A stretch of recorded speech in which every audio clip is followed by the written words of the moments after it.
Sponsored by Matex Heating, Cooling, and Plumbing.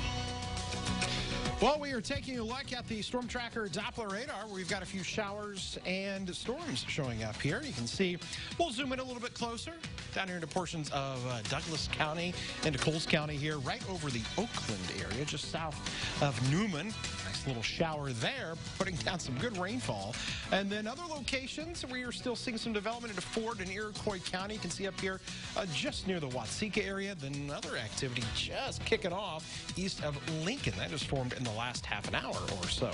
Scattered showers and storms expected through this evening. Temperatures, well, in the mid-80s. Decatur, and it's pretty muggy out there till that cold front passes through. So an isolated storm or two this evening, then things clear out. We'll talk about a very dry stretch of weather when we come back. WCIA 3 News starts right now. Now on WCIA 3 News. Congressman Rodney Davis faces questions from the public in his first open town hall in years. What protesters had to say coming up. It was supposed to be a quick trip back to Champaign on the Amtrak. Why one WCIA 3 anchor had a rocky road getting home.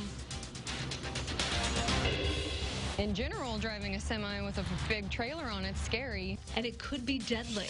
But those who drive the big rigs want you to know after this past weekend's accident at the Illinois-Indiana border. You're watching your local news leader. This is WCIA 3 News at 6. Good evening, I'm Paul Cicchini. And I'm Jennifer Roscoe. Congressman Rodney Davis is right now giving opening remarks at his first open town hall meeting in years. The Republican has fielded criticism in recent years for only meeting with voters in closed one-on-one settings. Our Capitol Bureau Chief Mark Maxwell is live at Richland Community College in Decatur. Mark, do we know yet what kind of topics could come up? Jennifer, good evening. We're about to find out. Congressman Rodney Davis just took the stage for the next 90 minutes here in Decatur alongside a state representative, Republican Dan Calkins. They will both be taking questions from the public. Those questions scrawled out on pieces of paper and submitted to our news partners at the Decatur Herald and Review. Their editor, Chris Coates, will be posing those questions to these two lawmakers and moderating this event for the next hour and a half. We expect to hear much debate back and forth from these lawmakers here. This is a highly anticipated event because it's Rodney Davis's first open town hall, open to the public at large. He has more often opted to have closed, guarded one-on-one meetings or small group meetings with a few people at a time. This signals at least a stance toward being more open and engaged heading into his re-election effort in 2020. Some protesters and activists energized on the left showed up here to make a demonstration just before it started moments ago. To answer him, he will, and if he doesn't, he just doesn't get asked that question. Also tonight, we hope to hear an answer or an explanation from the congressman on what exactly his campaign was doing, sending a Republican operative to crash Betsy Dirksen Londrigan's press call 2 weeks ago to pose as a reporter, lie about his identity, and pepper her with questions there. We will be meeting with Congressman Davis, and he's answering questions from reporters, too, after this event. Live in Decatur, Mark Maxwell, WCIA 3, your local news leader. All right, much more at 9 and 10. Thank you so much, Mark. With consumer debt at an all-time high, Illinois' governor is trying to get some relief. Today, he signed consumer debt legislation into law. The new bill will provide relief from high interest on debts. The Consumer Fairness Act will take effect January 1st. We have new details on yesterday's train derailment. Richard Millette was the truck driver killed by an Amtrak train headed to Champaign. Our own Adam Claybon was on that train. Tonight, he's sharing what he and the other passengers experienced. WCIA 3's Courtney Bunting is live at the Amtrak station in Champaign. So, Courtney, it must have been traumatizing. Yeah, absolutely, Paul. It was traumatizing for everyone involved. Claybon told me he boarded that train just like everyone else, expecting a smooth and normal ride home. There's some things you can't unsee.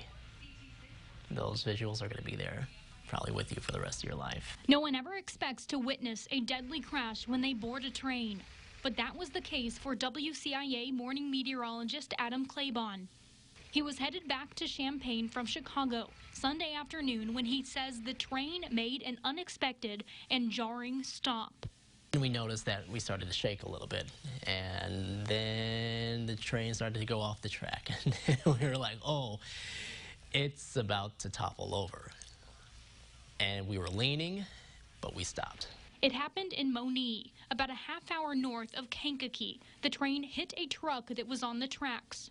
A driver who was in front of the truck told Claiborne they were waiting for the train to pass, when all of a sudden the truck cut in front of him and drove toward the train. This train would have taken less than a minute, probably closer to 30 seconds, to get over that crossing. Every day around this country, people are trespassing on railroad property or disregarding gates or are distracted while driving, and it's a horrible thing, both for the friends and family of those people who were doing that, and of course for our crew and for our customers. And people were crying, and there was a lot of, I don't know, hysteria, for lack of better words. Just people were visibly upset. Claiborne says they were on the train for several hours before they got off. There could have been more injuries, a lot more injuries, and maybe even more deaths if the train had toppled over. Claiborne said he was able to hitch a ride with some other passengers back to this area. Amtrak representatives told me no one on the train was hurt very badly. Live in Champaign, Courtney Bunting, WCIA 3, your local news leader. And that's a good thing that nobody else was seriously hurt. Courtney, thanks. Now, all Amtrak trains using those tracks were canceled this morning. Amtrak said those tracks were reopened and back to normal this afternoon. Now, we now know the name of the man found dead in Champaign. The coroner says 23-year-old Julian Cummings was found outside an apartment building near State and Springfield before 7 a.m. An initial autopsy shows Cummings died of natural causes. The coroner's office is still waiting for other tests to come back. Police are still investigating. Here's a follow-up. Several people were sent to the hospital after a multi-vehicle crash on Saturday. It happened on I-74 near the Illinois-Indiana state line. Police are still trying to figure out what may have caused it. WCIA 3's Jamie Mays is live in our newsroom. Jamie, let's start with how many people were hurt. Jennifer, 3 people were seriously hurt and taken to the hospital. I spoke with a former truck driver who says some accidents on the road can be prevented. Driving a semi is no easy task. In general, driving a semi with a big trailer on it's scary. As a driver, just stay away from us. Give the trucks more room. Okay, Peyton's going to demonstrate. Sherry Jenkins was a truck driver for 14 years. She now teaches a CDL trucking course. She says when you see them coming, drivers should be cautious. Pay attention, no distractions, no phones, no conversations. And Jenkins takes those warnings seriously. This weekend, police say a truck driver failed to slow down for slow traffic. Several cars crashed into each other in a chain reaction. A car, pickup truck, SUV, and another semi were involved in that accident. The actual cause of the crash is still under investigation, but Jenkins says these accidents can be prevented. It starts with education. From the truck driver's point of view, first of all, you need to be properly trained in safety, in defensive driving. That's the type of training Peyton Redder says she's getting. And from up above, she's got a bird's eye view. You can see down and you can see more people than they should be using their phones. Some people read books. Some people do all kinds of crazy stuff while they're driving. They're hoping drivers will pay attention more and that awareness will help save a life. We have to share the road with each other. So that means we're going to have to acknowledge each other's presence. The Vermilion County Sheriff's Office in Indiana says the truck driver involved in the crash has not been ticketed yet. They will continue to gather all possible information and give it to the prosecutor's office. Live in the newsroom, Jamie Mays, WCIA 3, your local news leader. And Jamie, we're all talking in here about somebody reading a book. Yeah. They're driving one of those. Not safe at all. All right, thank you.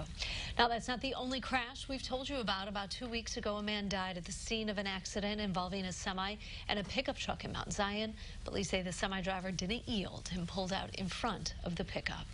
In Sangamon County now, the sheriff's office is investigating a deadly shooting in Grandview. Police responded to a home near North Grand and Water Street. A 911 caller said a woman had been shot in the head. The coroner says 24-year-old Miranda Goddard died at the hospital.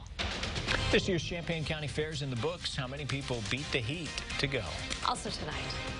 When you see walking into the rooms, the kids just light up. it's magical. It's healing. It's therapy. And it's a distraction from all the thermometers, needles, and nurses. How some children found joy in the hospital today. Our weather today has been a little rainy out there, which is some good news. Our temperatures have been really close to normal as far as the high goes. But look at that low, only down to 70 degrees. So it was a mild morning for sure. We've had some rain out there this evening. Still tracking some of that tonight. We'll talk about lots of sunshine and how overall this week is pretty nice. Coming up.